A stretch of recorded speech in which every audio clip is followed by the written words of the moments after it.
नमस्कार। मेरा नाम भाऊ तोरसेकर। आप देख रहे हैं प्रतिवाद। दोस्तों, सब जो कुछ बवाल हो रहा है वो बंगाल की राजनीति में हो रहा है। और बंगाल के कारण दिल्ली में भी बड़ा धुआं फैला हुआ है। दिल्ली की राजनीति गलियारों में बड़ा धुआं फैला हुआ है, लेकिन किसी को कुछ समझ में नहीं आ रहा है। बंगाल की विधानसभा में कौन टूटने वाले हैं, किस पार्टी में जाने वाले हैं, या अलग पार्टी बनाने वाले हैं, या पूरी तृणमूल हाईजैक करने वाले हैं, किसको पता नहीं।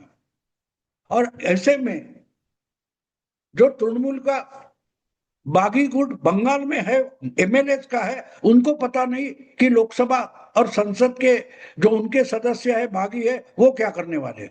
और सांसद बागी है, उनको पता नहीं कि विधानसभा में जो बागी गुट है वो क्या करने वाला है। और ये दोनों क्या कर रहे हैं वो ममता को पता नहीं है। और ऐसे में अचानक खबर आती है कि सोमवार के लिए लोकसभा के सभापति ने सांसदों के बागी गुट को टाइम दिया है मिलने के लिए। और उसकी चिट्ठियां भी सामने आई, किस किस के फोटो थे, वगैरह वगैरह वगैरह। और अचानक रविवार की रात को एक फोटो सामने आई जिसमें बागी गुट के 16 तृणमूल एमपी सभापति ओम बिरला के साथ दिखाई देते। अब 2/3 का मतलब कम से कम 19 चाहिए, और उनका कहना है 19 नहीं, हमारे पास तो 22 है। अब ये हो ना हो ये बात में, लेकिन ये जब फोटो सामने आ गई तब सब हक्का बक्का हो गए। पॉलिटिकल एनालिस्ट हो, पॉलिटिकल पंडित हो, सबके दिमाग में नहीं आया ये एनसीपीआई पार्टी कहां से आ गई। और अगर ये इतना आसानी से हो सकता है, देखो एक बात समझना जरूरी है। उद्धव ठाकरे हो, उन्होंने जब उनके पार्टी के एमएलए टूटने लगे तब उन्होंने उनमें से कुछ लोगों को पार्टी से सीधा बाहर कर दिया था। पार्टी डिसिप्लिन की एक्शन ले ली थी। शरद पवार की पार्टी में भी कुछ ऐसा हुआ था, लेकिन आगे चलकर हमने देखा कि दोनों पार्टियां पवार और उद्धव ठाकरे के हाथ से निकल गई थी। तो अब बंगाल में इतनी स्ट्रांग पार्टी थी ममता की, इस ढंग से चुनाव के नतीजे आने के बाद 1 महीने के भीतर भीतर इस ढंग से बिखर जाती है, टूटती है, तो बाकी सारे विपक्ष की अलग अलग पार्टियां हैं, उनके मन में एक डर पैदा हो गया कि हमारी पार्टी, हमारा पार्टी का संगठन, हमारे एमएलए, हमारे एमपी कितने सुरक्षित है, कितने लॉयल है, कितने हमारे साथ रहेंगे। आपको याद होगा 2 दिन पहले जो टूटी हुई और बची हुई उबाठा शिवसेना है, उसके एमपीज, लोकसभा के एमपीज की एक मीटिंग उद्धव ठाकरे ने मातोश्री पर बुलाई थी। और एक जमाना था, अगर मातोश्री से कोई न्योता आता है, आमंत्रण आता है या आदेश निकलता है, तो दौड़ते दौड़ते लोग, शिवसेना के जो नेता हुआ करते थे, वो दौड़ते दौड़ते कलानगर और मातोश्री पहुंच जाते थे। लेकिन 2 दिन पहले जब उद्धव ठाकरे ने ऐसी मीटिंग बुलाई जो तृणमूल के पार्श्वभूमि में बैकग्राउंड पर है, तो 2 या 3 एमपी पहुंच पाए। कुछ लोग एक दो तो ऑनलाइन मिल गए, और बाकी का तो पता नहीं। यानी असलियत में जो 9 एमपी लोकसभा के उद्धव ठाकरे के पार्टी में है, खाते में है, वो कितने दिन बचेंगे इसकी गारंटी उद्धव ठाकरे को नहीं रही। इसका कारण एक था कि कुछ हफ्ते भर पहले एक खबर आई थी कि इनमें से जो उद्धव ठाकरे के 8-9 एमपीज है, उसमें से कम 7 लोग, कहीं एकनाथ शिंदे से उनकी गुफ्तगू हो गई, एक मीटिंग हो गई, और बहुत जल्दी उद्धव ठाकरे की पार्टी भी टूटेगी जैसे तृणमूल टूट रही है। तो ये देखने के बाद अकेले उद्धव ठाकरे नहीं, चर्चा तो शरद पवार की भी पार्टी टूट सकती है, या एनडीए में जा सकती है, मोदी का सपोर्ट कर सकती है, कोई बिल, महिला बिल वगैरह आ गया, तो ये चर्चा शुरू हो गई। तो सबके मन में डर पैदा हो गया क्योंकि एक बात हमको समझनी चाहिए कि ये सब पार्टियां अपने ढंग से नहीं चलती, ऑर्गेनाइजेशन लेवल पर नहीं चलती। बीजेपी के अंदरूनी मामले मीडिया में बहुत कम आते हैं, हवाई बातें बहुत आती है कि आपका बुलडोजर बाबा है योगी आदित्यनाथ और अमित शाह की जमती नहीं है।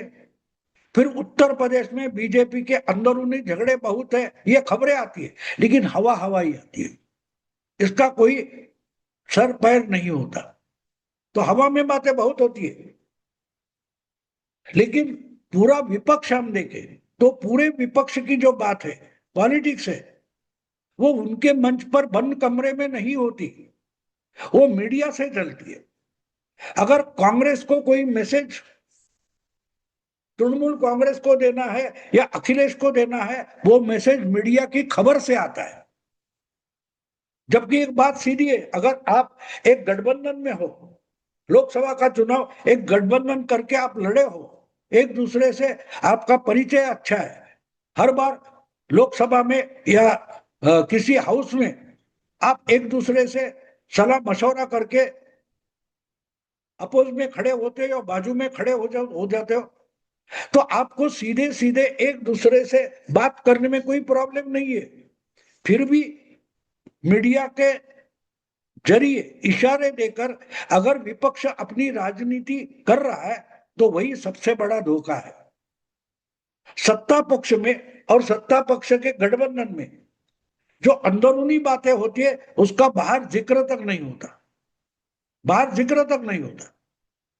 और उल्टी बात, विपक्ष के मामले में कोई बात छुपी नहीं है, कोई बात गोपनीय नहीं है। जो कुछ हो रहा है चौराहे पर खड़े होकर हो रहा है, ये टूटेगा, ये जाएगा, ये आ सकता है, ये जा सकता है। यानी मीडिया के जरिए, आपको याद होगा अभी अभी बंगाल का जो चुनाव हो गया, उस चुनाव के बीच राहुल गांधी ने एक वीडियो बनाकर सीधा सीधा ममता दीदी पर हमला कर दिया। एक तरीके से बीजेपी के आईटी सेल या मीडिया सेल जो है, उनके हाथ में राहुल गांधी ने ममता के खिलाफ सबसे बड़ा हथियार दे दिया। अगर आप इंडी अलायंस करके काम कर रहे हो, तो आपके जो मित्र दल है या कोई कांग्रेस पार्टी के अंदर की बात है, वो मीडिया में उसकी चर्चा नहीं होनी चाहिए। हाँ, चर्चा हवाई होती है, बात अलग है, लेकिन बहुत सारी विपक्ष की राजनीति जो है वो मीडिया के मंच पर चलती है। और बीजेपी की राजनीति, बीजेपी के किसी एमपी को, एमएलए को, चीफ मिनिस्टर को पूछो तो बीजेपी के अंदर क्या चल रहा है। आज अगर यूपी का चुनाव आने वाला है, पंजाब का चुनाव आने वाला है, तो पंजाब के चुनाव में बीजेपी किसको साथ लेगी, किसके साथ नहीं जाएगी, आप किसी भी देवेंद्र फडणवीस को या शुभेंदु अधिकारी को पूछो, उसको पता नहीं होगा। बीजेपी के अंदर की बात है, लेकिन बीजेपी के ही जो चीफ मिनिस्टर्स है, उनको भी पता नहीं है कि पार्टी का high command decision making process जो है वो किस दिशा में जा रही है, उसका पता नहीं होता।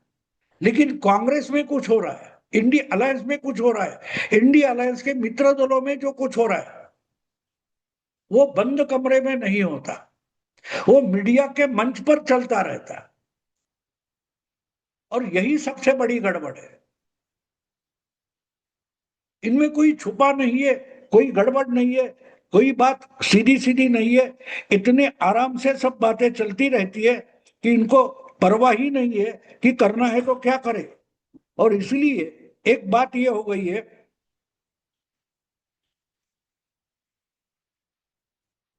एक बात ऐसी हो गई है कि जो कुछ तृणमूल कांग्रेस बिखरने से परिस्थितियां पैदा हो गई है, उससे सारा का सारा विपक्ष और उसके जो छोटे मोटे दल है वो बहुत डर गए।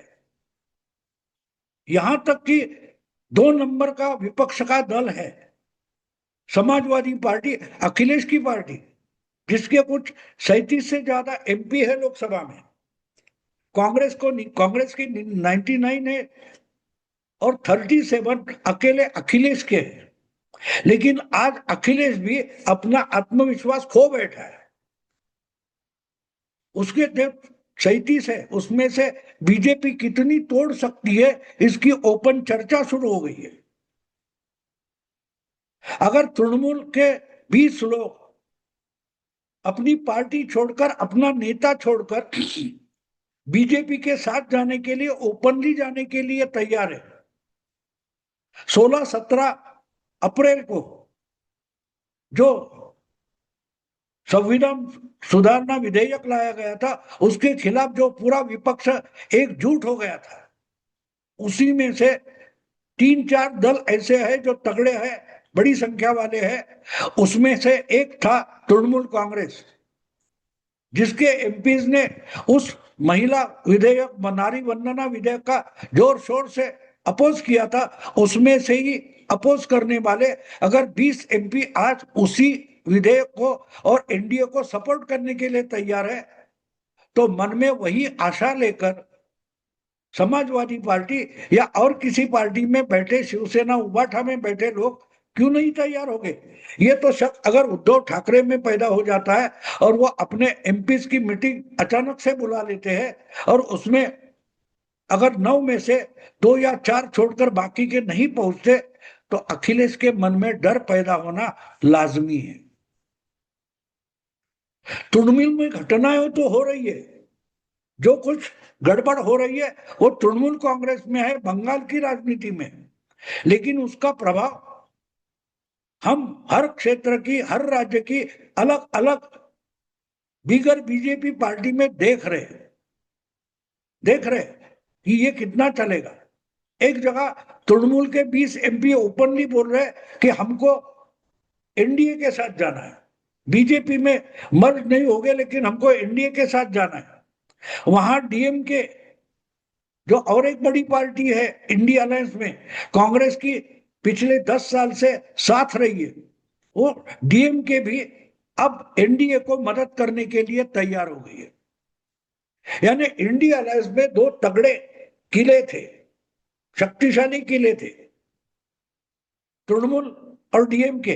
अगर वो दो किले देखते देखते ढह गए और उनमें से बहुत एमपी एमपी अगर एनडीए के साथ जाने के लिए तैयार है, तो आज हम जो समझते हैं कि भाई अखिलेश का किला है या उद्धव ठाकरे का किला है या और किसी का किला है, वो कितना किला तगड़ा बचा है?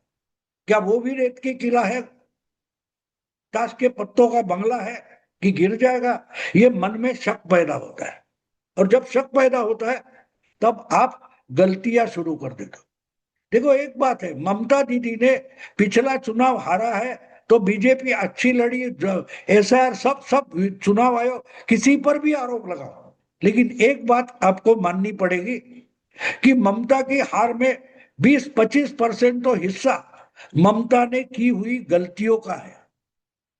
जब आप बौखलाए जाते हो, आप गड़बड़ा जाते हो, तो आपके मन में जो शक पैदा होता है, वो शक आपसे बहुत सारी गलतियां कर लेता है। गलतियां करने पर तो आपको बाध्य कर देता है, मन का शक, मन का संदेह। और अगर आज एनडीए में, अपने इंडिया अलायंस में जो कुछ अखिलेश वगैरह जैसे लोग हैं, उनके मन में ये डर पैदा हो गया, संदेह पैदा हो गया, तो वो कुछ दिन, कुछ दिनों में, कुछ हफ्तों में ऐसी गलतियां कर बैठेंगे कि देखते देखते उनकी पार्टियां भी टूटने लगेगी। और इसका सबसे बड़ा डर अगर आज किसको है, तो वो अखिलेश को है, क्योंकि अखिलेश के पास लोकसभा में कांग्रेस के बाद 2 नंबर के एमपीज है, 37, लेकिन वो आंकड़ा इंपॉर्टेंट नहीं है। अब वो चुनाव होकर 2 साल निकल गए, अब सबसे बड़ी ताकत अखिलेश को दिखानी है वो 8 महीने बाद जो उत्तर प्रदेश में विधानसभा का चुनाव आने वाला है। अगर विधानसभा चुनाव के पहले अखिलेश फिर से चुनकर लाने की उसकी पॉपुलैरिटी नहीं है, ये मन में शक पैदा हो और अखिलेश के पार्टी में अगर टूटन शुरू हो जाएगी उत्तर प्रदेश में, और बीजेपी तय करेगी कि इनमें से कुछ लोगों को हम साथ लेंगे और आने वाले चुनाव में उम्मीदवारी भी देंगे तो अखिलेश के पार्टी में टूटना कोई बड़ी बात नहीं है। और अगर एमएलए टूटने लगे तो उसका मतलब ये निकलता है कि हमारे पार्टी का सबसे बड़ा नेता अखिलेश यादव हमको फिर से ना विधानसभा में चुन कर ला सकता है, ना लोकसभा में चुन कर ला सकता है। और जब ये डर विधानसभा के एमएलए और हारे हुए पिछले उम्मीदवार के मन में आ जाता है तो वह डर अपने आप परकोलेट होकर जो लोकसभा में बैठे हैं समाजवादी पार्टी के एमपी, उनके मन में भी आ सकता है। और देखते देखते उत्तर प्रदेश का अखिलेश का किला भी ढह सकता है, क्योंकि बिहार और बंगाल के बाद मुस्लिम वोट बैंक पर भरोसा रख के चुनाव लड़ना अब आसान नहीं रहा है। मुस्लिम वोट बैंक आपको बचा नहीं सकती, ये बहुत सारे सेक्युलर पंडित भी बोलते हैं। योगेंद्र यादव जैसा बड़ा सेक्युलर एंटी बीजेपी एनालिस्ट भी बोल रहा है कि अब मुस्लिम वोट पर भरोसा करके चुनाव लड़ना आसान नहीं है।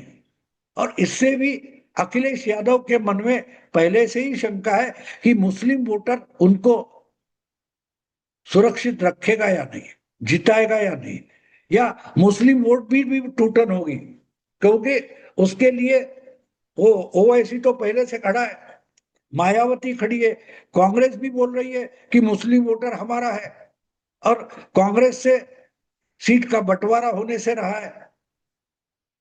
अगर ये होता है और तीसरी बार अखिलेश हारने वाले हो गए तो देखते देखते समाजवादी पार्टी की भी तृणमूल जैसी